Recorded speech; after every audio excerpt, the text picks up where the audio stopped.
What's up, everyone? This is Eric Glazer, and this is your Sharp Squares podcast.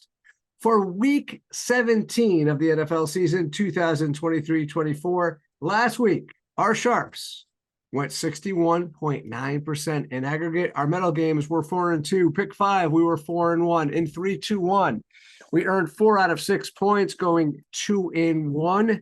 That leaves us in money contention for both DraftKings Pick 5 and 3-2-1, but we're going to have to do really well. We'll get into that in a moment.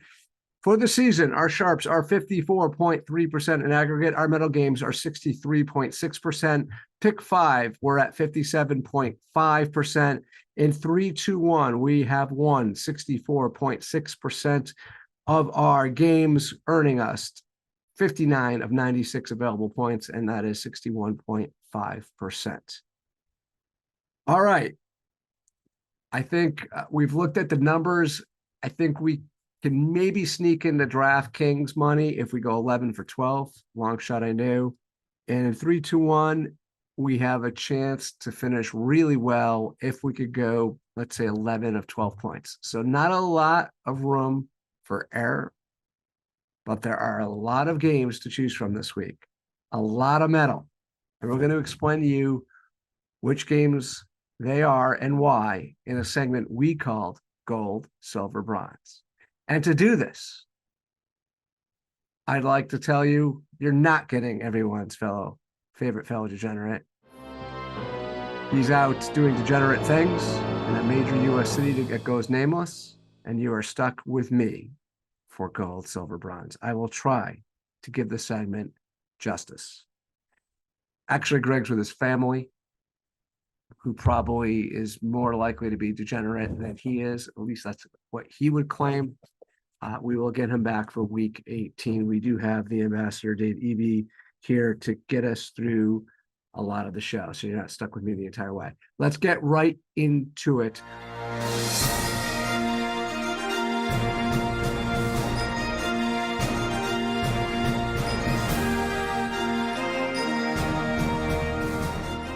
We have 7 medal games, 1 gold, 1 silver, 5 bronzes.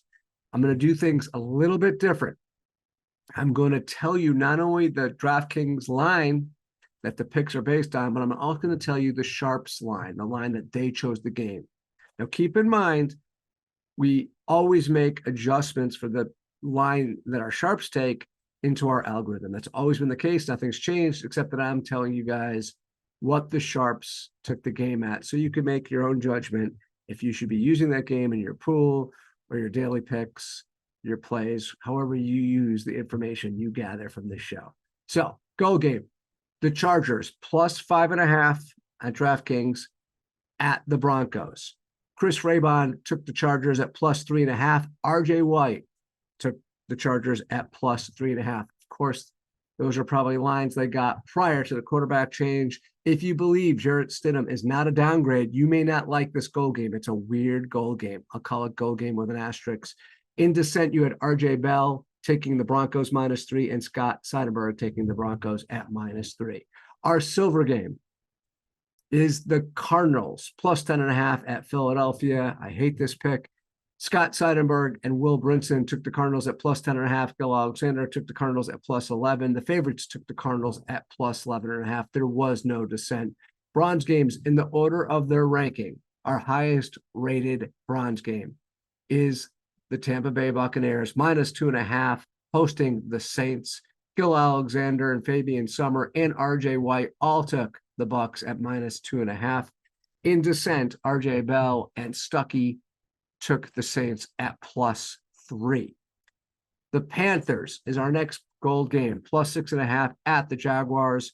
RJ Bell, Scott Seidenberg liked the game and liked the Panthers at plus 6.5. The favorites took it at +7. Cleve TA also took the Panthers at +7. There was no dissent.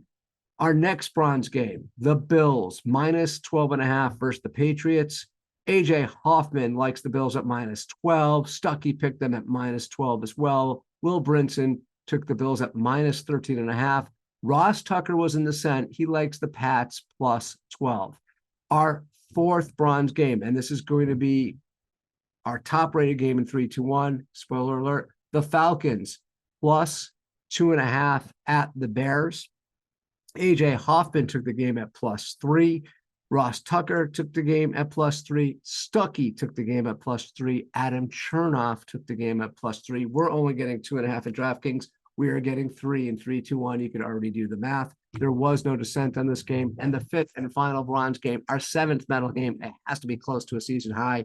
The Colts -2.5 at the Raiders. Kelly Stewart took the Colts at -2.5. Adam Chernoff picked them at -3. There was dissent from Chris Raybon, but he took the Raiders at +3.5. Must have got that line early. So, in summary, you have the Chargers as a goal game, the Cardinals +10.5 as a silver. Your bronze games are Bucks -2.5, Panthers +6.5, Bills -12.5, Falcons +2.5, and Colts -2.5.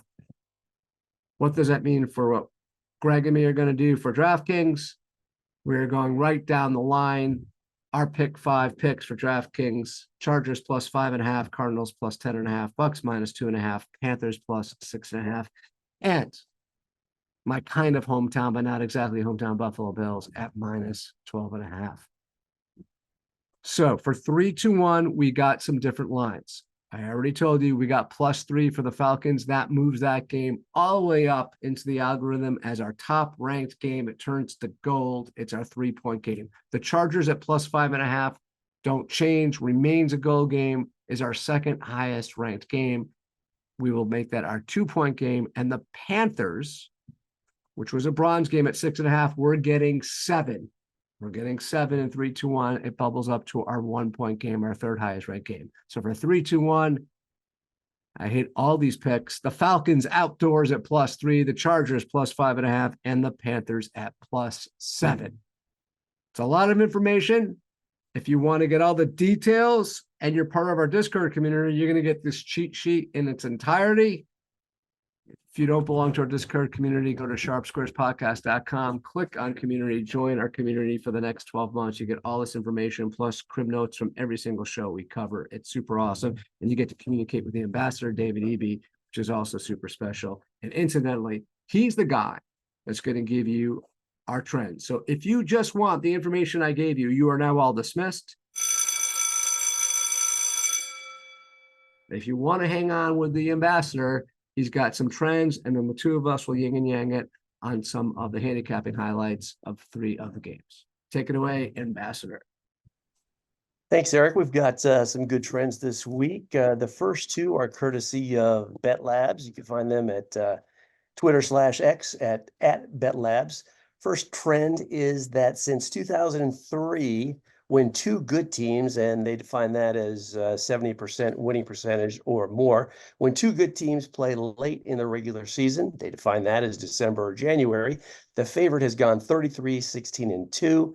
Against the spread, that's 67%. And that applies to the Ravens this week, who are 4-point favorites against the Dolphins.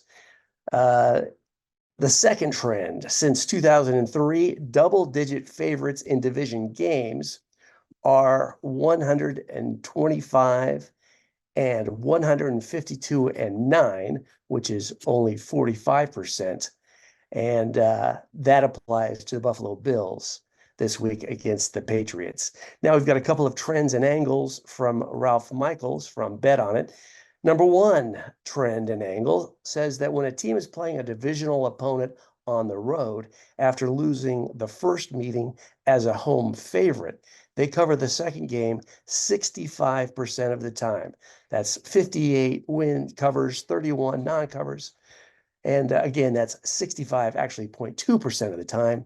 And so this week you want to play on the Saints, the Tennessee Titans, and the LA Chargers. The second trend and angle is when both teams have a winning percentage over 65% in week 9 or after, and the total in the game is 40 or above. This is an over-under trend in case you hadn't figured that out yet. Then the over hits at a whopping 58.5%. So this week you want to play over on Detroit at Dallas and Miami at Baltimore. And that's a sample size of, well, the record is 38, 22, and 1. So that's a sample size of about 61 games. Not too bad. Nice job. That segment was partially produced by Mr. Greg Roth. If you want to check out the entire segment that Ralph Michaels does and Bet on It, that's at 14 minutes, 40 seconds of that show. Bet Labs, we get that content from X, so check them out at Bet Labs to get the information there if you want to see more of their trends. Game number one, handicapping highlights, is our pick 5 gold game. Chargers plus 5.5 at the Broncos. Props to the entire team and Chris Deester for doing this. The trend here is simply the Chargers are trending up. The Broncos are on their way down. Chris Raybon from the Action Network likes what he sees out of the Chargers in the post-Staley era. They kept it close versus the Bills last week, and this is a letdown spot for Denver after losing almost all hopes, for the playoffs last week. In Raybon's opinion, Stidham is not a massive downgrade from Russell Wilson, but the rest of the Denver offense has not been great, and Cortland Sutton, the lone star on this unit, is in concussion protocol. RJ White from CBS Pick 6 says that Denver is in no position to be laying this many points. While Stidham isn't much of a downgrade, he's still worse, and RJ predicts he will not be getting margin on the Chargers. There was some strong dissent here. RJ Bell from the Dream Preview says Denver clearly has the better defense in this matchup and a decent home field advantage. He thinks Sean Payton believes Stidham gives him the best chance to win right now and will go all out to win the game. Scott Seidenberg points out that when Stidham played San Francisco last year, he threw for 365 yards and 3 TDs. He thinks it will be similar this weekend. Seidenberg also says there's no word on if Keenan Allen is playing, but why would the Chargers even think about playing him? Timestamps. Dream Preview covers this at 23 minutes, 48 seconds. The Action Network covers it at 27 minutes, 40 seconds. CBS Pick 6 covers it at 1 hour, 55 seconds. All right, Eric. Game number 2 is the Cardinals at the Eagles. The pick is the Cardinals plus 10.5. The theme here is Philadelphia does not blow out teams, and Arizona manages to keep games close.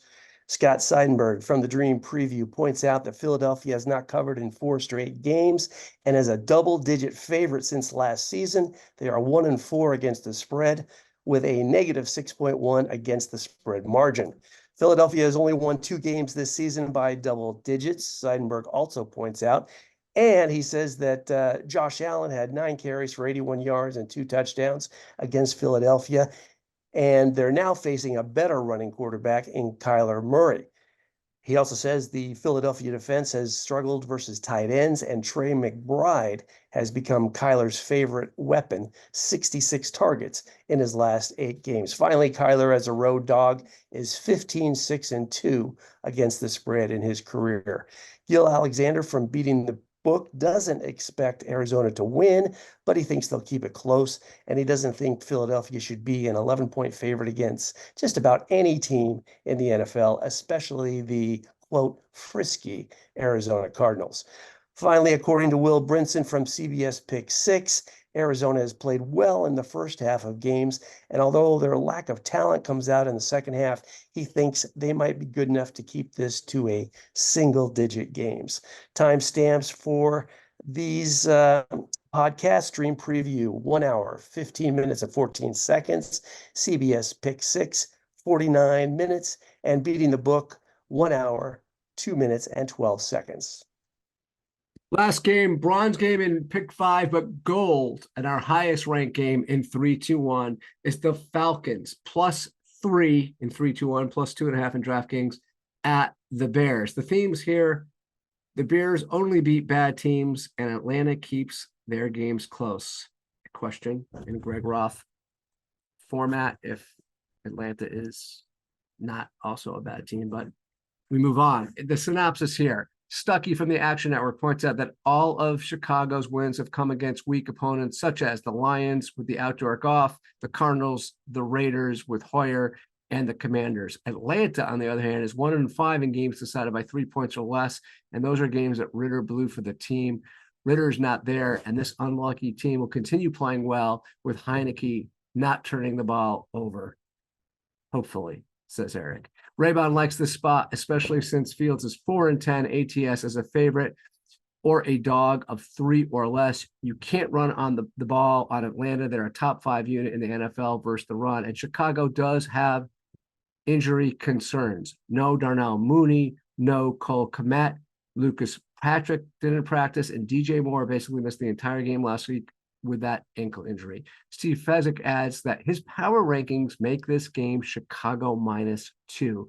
He should be on Atlanta. He did not take the game because he doesn't like the back dome teams from the South that travel up north to play outside. So he can only lean Atlanta, but it's worth pointing out his power rankings had this at only only at Chicago -2. By the way, this little synopsis was from the Ambassador. Well done. Timestamps here. Dream Preview, 1 hour, 38 minutes, 45 seconds. The Action Network, 22 minutes, 15 seconds. Even Money, 16 minutes, 17 seconds. Right Angle Sports, 35 minutes, 43 seconds. Great job to our entire production team. Reminder to everyone listening, definitely subscribe to this show. We are getting close to our all-time high in new subscribers. We need like 37 more new subscribers to hit a new all-time high for new subscribers. Ask you a favor, if you're listening to this right now, to click on subscribe so you get this downloaded to your phone or tablet whenever we have a new episode, which is Fridays, right around 8 or 9 o'clock East Coast time. And just remember, despite all this information being really good, remember, none of us are truly sharp. But this is your Sharp Squares podcast. Good luck out there.